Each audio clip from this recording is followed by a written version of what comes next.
नमस्कार साथियों, स्वागत है आपका अपने YouTube channel GK education trip पे। दोस्तों, आज की हमारी साइंस की सीरीज चल रही है। आज का हमारा मुख्य टॉपिक रहेगा आनुवंशिकी, जेनेटिक्स।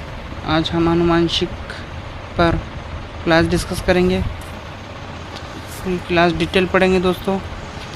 तो क्लास अच्छी लगी तो अपने दोस्तों में शेयर करें क्लास को।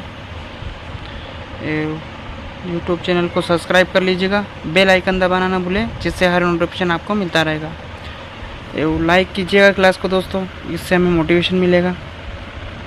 तो स्टार्ट कर लेते हैं। आनुवंशिकी, जेनेटिक्स विज्ञान की वह शाखा जिसमें हेरिडिटी, आनुवंशिकता व वेरिएशन, विभिन्नता का अध्ययन किया जाता है, आनुवंशिकी कहलाती है। जेनेटिक्स शब्द वेटसन ने दिया था।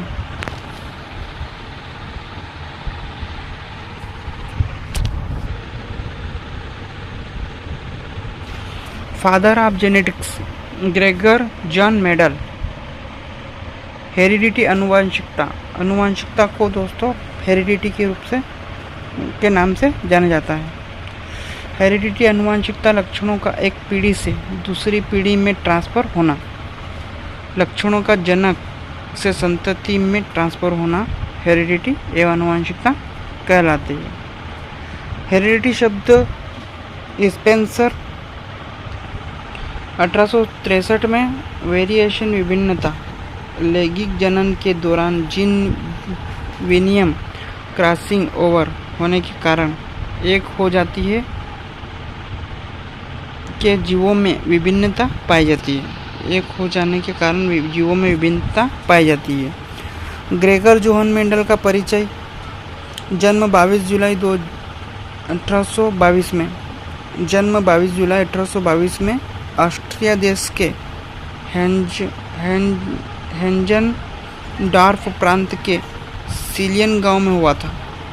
सन 1842 ईस्वी में इन्होंने दर्शन शास्त्र की डिग्री प्राप्त की थी। सन 1843 ईस्वी में ऑस्ट्रिया के ब्रून शहर के चर्च में पादरी के पद पर स्थापित हुए। इन्होंने सन 1856 व 63 तक 7 वर्ष तक उद्यान मटर व पाइसन सेटाइवम पर अपने प्रयोग किए एवं पादप संकरण पर प्रयोग। सन 1865 ईस्वी में इन्होंने अपने प्रयोग एवं ब्रून सोसाइटी ऑफ नेचुरल हिस्ट्री के समय शोधन पत्र के रूप में प्रस्तुत कर दिए।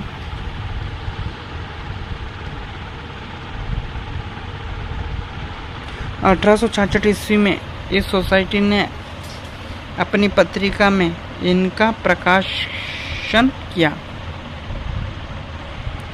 इन प्रयोगों के आधार पर मेंडल ने अपने 3 नियम दिए, जिन्हें मेंडलवाद कहते हैं।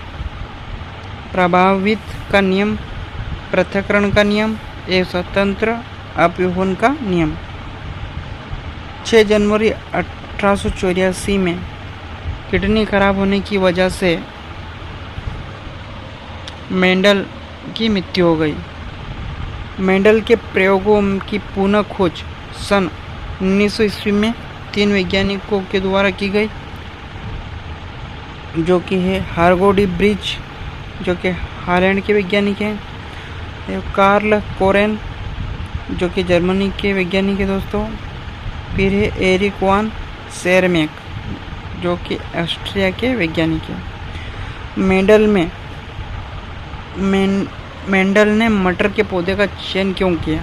तो मटर का पौधा एक वर्षीय शाखी पादप होता है। मटर का पुष्प बड़ा व द्विलिंगी होता है एवं द्विलिंगी पुष्प नर व मादा जनन अंग एक ही पुष्प में होते हैं। उदाहरण है गुड़हल, सरसों, धतूरा का पुष्प दोस्तों। एक लिंगी पुष्प नर व एक मादा जनन अंग अलग अलग पुष्पों पर होते हैं। उदाहरण है ककड़ी, खीरा, पपीता। पुष्प का डायग्राम आप अच्छे से देख लीजिएगा दोस्तों। स्क्रीनशॉट ले लीजिएगा।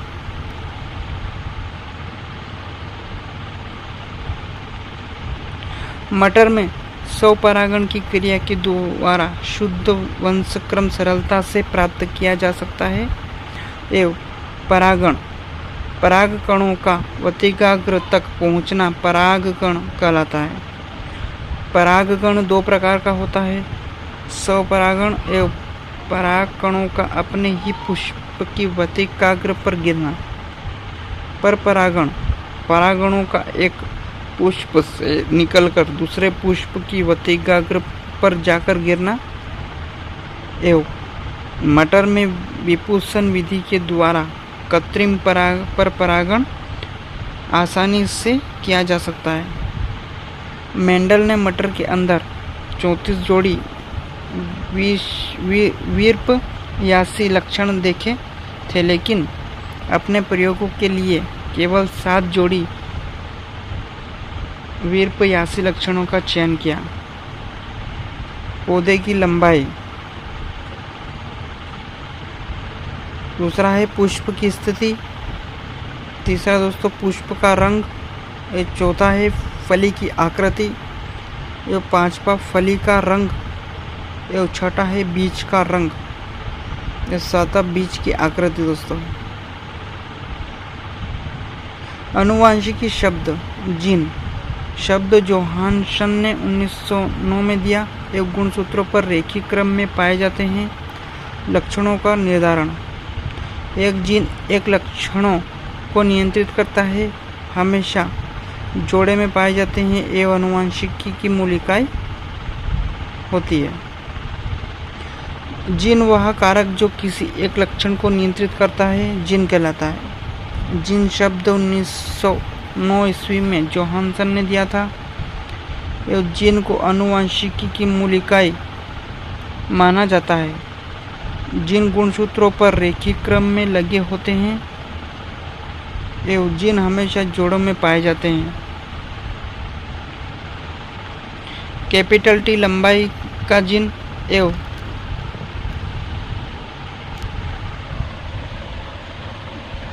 छोटा टी बोने पौधे का जीन। दोस्तों स्मॉल टी बोने पौधे का जीन। कोशिकी केंद्रक गुणसूत्र डीएनए एवं जीन। कोशिकी केंद्रक है गुणसूत्र, गुणसूत्र में डीएनए पाया जाता है जिससे हम जीन बनता है। एलील युग्म विकल्पी किसी एक लक्षण को नियंत्रित करने वाले जीन के दो वीर्पयासी स्वरूपों को युग्म विकल्पी कहते हैं। उदाहरण है पौधों की ऊंचाई को नियंत्रित करने वाले जीन के दो युग्म विकल्पी लंबाई टी व बोने के लिए स्मॉल टी होते हैं। समयुग्मजी होमोजाइगस किसी लक्षण को नियंत्रित करने वाले जीन के दोनों युग्म विकल्पी समान हो एवं समयुग्मजी कहलाते हैं। विषम युग्मजी हेटेरोजाइगस किसी एक लक्षण को नियंत्रित करने वाले जीन के दोनों युग्म विकल्पी असमान हो या विषम युग्मजी कहते हैं। फिनोटाइप लक्षण प्रारूप, किसी सजीव की बाह्य प्रतीक को लक्षण प्रारूप कहते हैं। जो लक्षण आपके बाहर कैपिटल टी एवं स्मॉल टी, कैपिटल टी लंबा एवं स्मॉल टी बोना, जो लक्षण आपको बाहर से दिखाई दे रहे हैं। जीनोटाइप जीन प्रारूप, किसी सजीव की आनुवांशिकी की रचना को जीन प्रारूप कहते हैं। कैपिटल टी शब्द लंबा एवं स्मॉल टी शुद्ध बोना एवं कैपिटल टी एवं स्मॉल टी दोनों मिला के अशुद्ध लंबा पौधा दर्शाते हैं। दोस्तों एक संकरण प्रयोग, एक संकर संकरण प्रयोग एक लक्षण की वंशागति का अध्ययन किया जाता है। पौधों की लंबाई शुद्ध लंबा कैपिटल टी एव एक शुद्ध बोना व स्मॉल टी जनक। तो कैपिटल टी और स्मॉल टी बन के युग्मज बनते हैं एव दोनों मिला के F1 पीढ़ी सभी पौधे लंबे प्राप्त होंगे। तो इसमें दोस्तों दोनों मिला के कैपिटल टी एव स्मॉल टी जब मिलेंगे तो कैपिटल टी की चलेगी, कैपिटल टी की चलेगी, मतलब पहली पीढ़ी सभी लंबे पौधे प्राप्त होते हैं। फिर है F1 पीढ़ी। जब शुद्ध जनकों में संकरण क्रॉस कराया जाता है तो हमें F1 पीढ़ी प्राप्त होती है। प्रभावी लक्षण ऐसे लक्षण जिनकी अभिव्यक्ति F1 पीढ़ी में दिखाई देती है प्रभावी लक्षण कहलाते हैं। जो लक्षण F1 पीढ़ी में दिखाई देते हैं उन्हें प्रभावी लक्षण कहते हैं।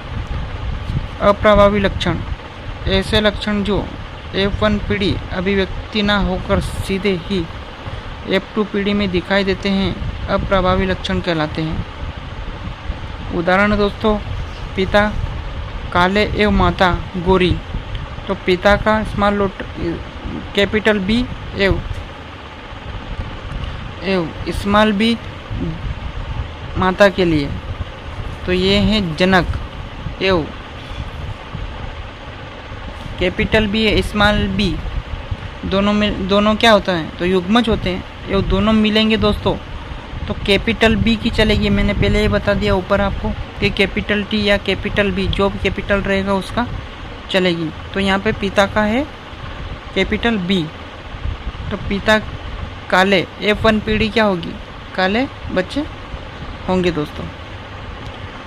फिर है F2 पीढ़ी। जब F1 पीढ़ी का क्रॉस F1 पीढ़ी के साथ कराया जाता है तो प्राप्त संतति F2 पीढ़ी कहलाती है। फिर F1 गुणित F1 तो F2 मतलब दूसरी पीढ़ी